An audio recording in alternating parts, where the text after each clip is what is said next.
علامت ہے کہ پیشنٹ کا نام پیشنٹ کی ماں کا نام، اور یہ چیز آپ دیکھ سکتے ہیں بعض ٹی وی پروگراموں میں بھی دیا جاتا ہے.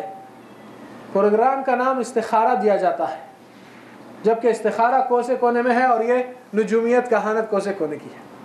اللہ کے نبی صلی اللہ علیہ وسلم کے شرعی اصطلاح کو لے کر اس کو غلط استعمال کر کے لوگ کو گھر میں بیٹھے ہیں ان کو کہتے ہیں کہ آپ کے ساتھ یہ ہو رہا ہے، آپ کے ساتھ یہ ہونے والا ہے. تو سوال یہ ہے، یہ لوگ ماں کا نام کیوں پوچھتے ہیں؟ کیا آپ کسی ڈاکٹر کے دواخانے میں جانے پر کوئی آپ سے ماں کا نام پوچھا کوئی ڈاکٹر؟ یا صرف آپ کا نام اور ایج تاکہ بی پی اور جو بھی ہے آپ کا دیکھنے کے لیے اور آپ کی فائل بننے کے لیے، اس سے ہٹ کے خاندان والوں کے کسی افراد سے تعلق ہی نہیں. یہ جادوگر علاج کرنے کے لیے پہلے آپ ان کے مٹھی میں، ان کے قبضے میں، ان کے جنات کے انڈر میں حوالے ہونا چاہیے. اگر آپ حوالے نہیں ہوئیں گے تو وہ کچھ نہیں کر سکے گا. کیوں؟ کیونکہ اللہ سبحانہ وتعالی ابلیس کو جس وقت جنت سے حرام کر دیا اس کے لیے اور لعنت اتارے اور وہ مہلت مانگا تھا، اس نے کہا قال فبعزتک، اللہ تیری عزت کی قسم لاغوینہم اجمعین، تیرے سارے بندوں کو گمراہ کروں گا، الا مگر کون مجھ سے بچ کے رہیں گے جس کے اوپر میری زور نہیں چل سکتی، الا عبادک منہم المخلصین، جو خالص بندے تیری عبادت کرتے، تجھ سے ہی مدد مانگتے، شرک نہیں کرتے، ان کے اوپر میرا زور نہیں چلنے والا، میں یہیں سے ہار مانتا ہوں ان کے ساتھ.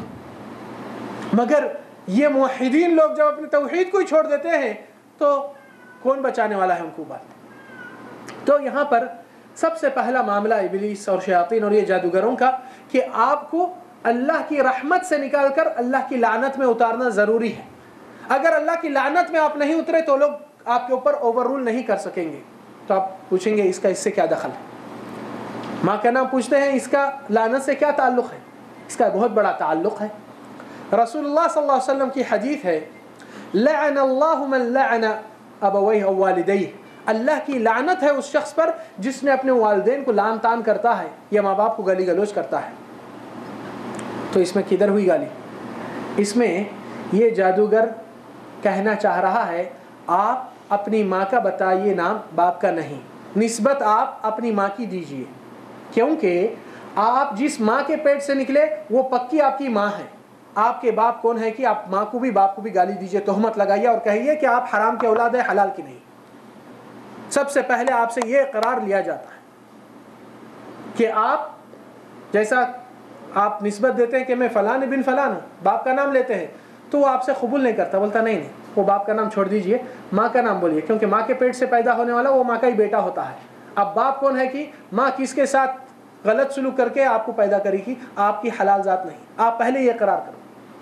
مگر یہ انڈائریکٹ رہتا ہے راستہ. آج کتنے لوگ دل خوشی سے چٹھیوں پہ فونوں پہ اپنا ماں کا نام بولنے کے لیے تیار حاضر ہوتے، سمجھتے ہیں کہ یہ دین کا ایک رول ہے، جبکہ یہ کفر کا اور جہنم کا ایک بڑا راستہ ہے. کیا آپ نے اپنے ماں باپ کو ایسا الزام لگا سکتے ہیں؟ ارے اگر دوسروں کو، عام انسان کو الزام لگانے میں آپ کو کوڑے لگ سکتے ہیں تو ماں باپ کے ساتھ کرنے کے لیے کتنی بڑی لعنت اللہ کی اترتی آپ پر. تو پہلے اللہ کی رحمت سے نکالنا، آپ کو زحمت میں لانا، پھر آپ کے اوپر وہ لوگ اپنی چیز کو وارد کر کے آپ کے اوپر ہولڈ کرنا. یہ ان کا راز ہے جو پہلے سوال میں ہے. دوسری چیز کہ یہ جادوگر اور جنات جو اس کو استعمال کرتا ہے شیاطین کو، وہ جنات انسان کے ایڈریس پہ، فون نمبر پہ نہیں جاتے. یہ لوگ کے اندر سونگنے کی صلاحیت بہت بڑی ہے، بہت تیز ہے، اور قدرتاً اللہ تعالیٰ نے ہر انسان کے جیسا فنگر پرنٹس الگ ہے، اسی طرح ہر انسان کا پسینہ بھی الگ الگ رہتا ہے. تو ساری زمین میں یہ جنات کو اگر ایک انسان کے پسینے کی پرکھ یا خون کی یا جسم کے کچھ حصے جو طلب کرتے ہیں، وہ لوگ کیا کرتے ہیں، یا تو ناخن یا تو بال یا تو انسان کا پہناوا کپڑا.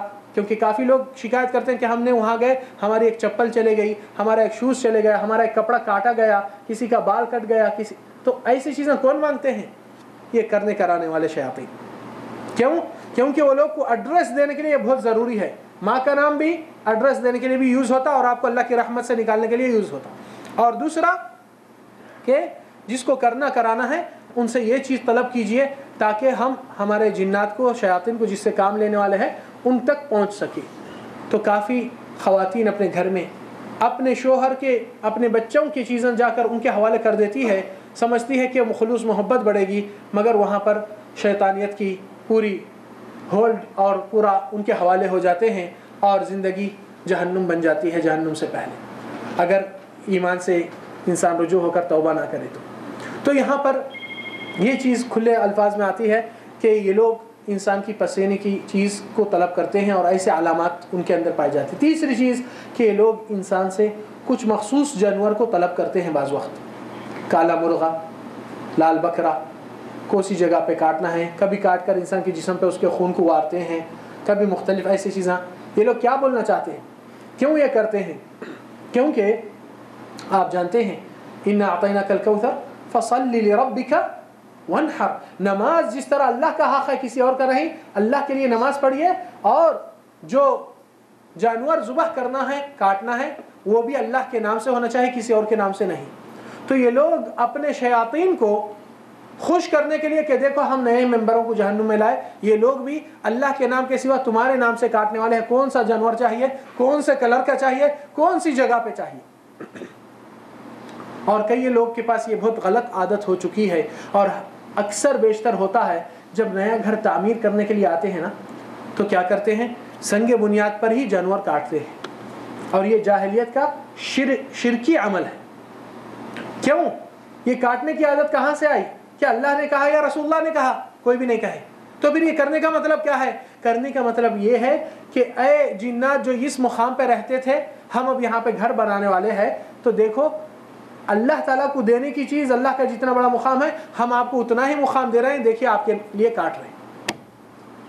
یہی واقعے کو اللہ تعالیٰ سورہ جن میں ذکر کیے کہ جاہلیت کے عرب لوگ جب قافلہ تجارت کی جاتی تھی اور آتی تھی، جدھر بھی وہ لوگ کا قیام ہوتا تھا رات کے وقت، تو وہاں پر ایک منادی پکارتا ہے، قافلے کا آدمی ذمہ دار کہتا ہے ہم یہاں کے وادی کے سردار سے پناہ چاہتے ہیں، اس کے آدمیوں سے تکلیف نہ پہنچے۔